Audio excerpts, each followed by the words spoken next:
And then all of a sudden, all the other kids stop what they're doing. And once you know, they all start sitting crisscross and they put their hands in their lap and they're listening and they're looking forward. And all the parents that are there just start laughing because they watch, wow, all the kids completely change their behavior just based on the one kid that I just verbally affirmed.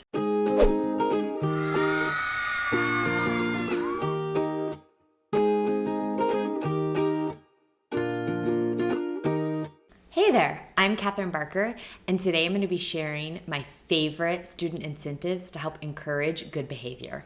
And a plus to these incentives is that they are either completely free or they are just super cheap, so they won't break the bank because teachers, I know we already spend so much on our classrooms and on our students that I want to be able to save you as much money as possible. So these are my go-to really cheap, easy, simple, or completely free student incentives that will do wonders for your students' behavior. So there are really three different types of incentives or reinforcers that you can use. And I'm going to break them down into three different categories for you. So the first incentive is verbal and nonverbal praise. So verbal and nonverbal praise is one of the easiest ways to start with using positive reinforcement and the easiest way to really use an incentive for students. Just like a simple great job or I'm so proud of you can really make a huge difference, especially for the students who are struggling behaviorally.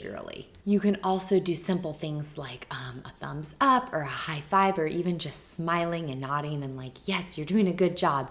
All those nonverbal positive cues can really be really motivating incentives for students. So I want you to go into your classroom and try this trick. So say all your students are lining up to say walk somewhere quietly down the hallway. Maybe you're going to the library or you're walking to recess. And what you're gonna do is you're gonna find one student that is standing in line nicely. It can be tricky, say maybe if nobody's standing in line, but pick the student that is doing even just one tiny thing correctly. And then what you're going to do is you're going to point that student out to the rest of the class. And you're gonna make it a huge deal. You're going to go, oh my goodness, boys and girls, everyone stop and look and see what Randy is doing. Wow, see how he's standing with his eyes facing forward and his hands by his side, and he's standing there quietly and he's ready to walk down the hallway. Wow, he's doing an amazing job. So when you do that, just watch what the other kids do. So I used this trick during our meet and greet the teacher day. And I had never met any of these kids before, right? They all just kind of come into the classroom and they kind of observe everything. It's kind of like our orientation day, right? It was like TK orientation. And they would come into the classroom and they would kind of see where they're gonna be and the parents could meet me. And that way they weren't so kind of afraid and kind of going into an unknown space, right? On the first day of school. So, and then they would all sit down and I would read them a story. So all the kids sit down and they're ready to hear a story, and they're kind of, some are kind of squirrely, right? They're 4 years old, so they're kind of turning and they're talking and they're kind of moving around.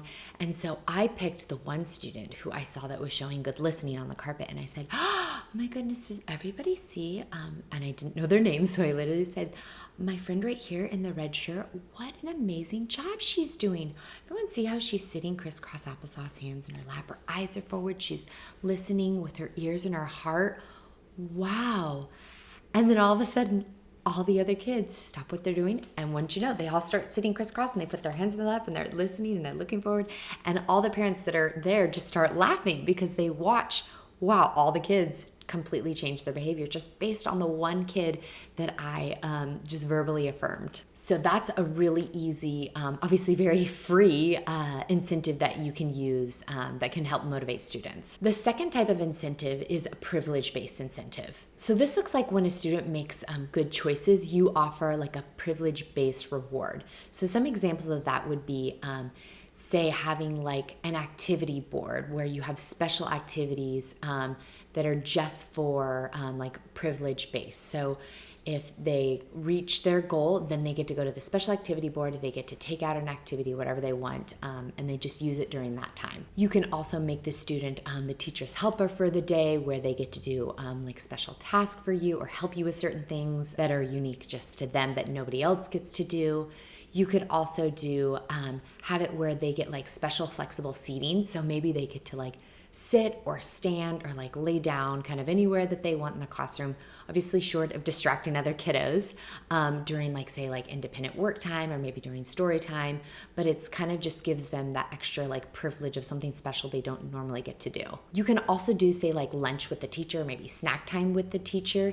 And I find this privilege-based incentive really helps for those kids that kind of really struggle behaviorally and they kind of need that extra little TLC that maybe they're lacking, say like at home, maybe they have like attention-seeking behaviors and it's really they just want attention from adults. And so when you give them that one-on-one time, it's really special to them and they really want to work for it. So kind of special one-on-one time with you can really be a great incentive for students. I personally love to use privilege-based incentives for targeted students' behavior plans. So when I have like 1 or 2 students maybe on a behavior plan, I really love to use privilege incentives for them. I just find that they a lot of times can work a lot harder for them. And if you're interested in learning more about student behavior plans and how to really like troubleshoot them if they're not working out for you, check out my video, Let's Talk About Student Behavior Plans, Why They Fail and How to Fix Them. And the third incentive is using tangible rewards or like tangible reinforcers. So tangible reinforcers are physical items that can be used to reward good behavior. So say maybe it looks like a treasure box, or maybe you have like tokens that are given.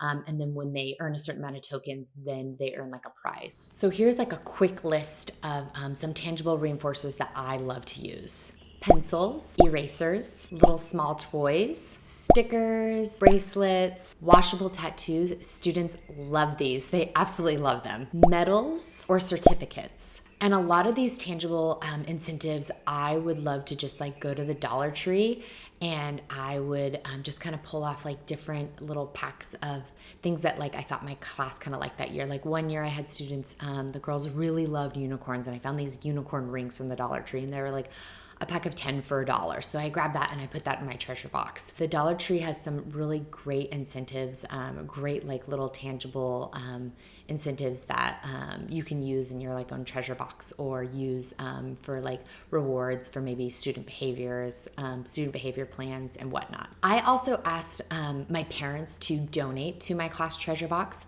So a lot of them had like old Happy Meal toys that they like didn't need because they had so many of them or they had repeats, so they would just donate them to my my classroom treasure box. So I would say, you know, kind of let the parents know, hey, we're looking for, we need to fill up our treasure box. If you have any, you know, trinkets, I would say, you know, no food, but any like fun trinkets or toys or maybe old Happy Meals that you be willing to donate, please, you know, we're taking donations now. And I would also put it at my back to school night. I had a like kind of like a little tree and I had little apple die cuts and I would put kind of different treasure box ideas on the tree and then they would take them and that was another way that the parents could donate. So those are the many student incentives that are very cheap or completely free. They don't have to break the bank and they still pack a lot of punch and can really motivate students. And don't forget to check out my video, Let's Talk About Student Behavior Plans, Why They Fail and How to Fix Them. All right, that's all for now, my friend. I'll see you in the next one. And until then, happy teaching.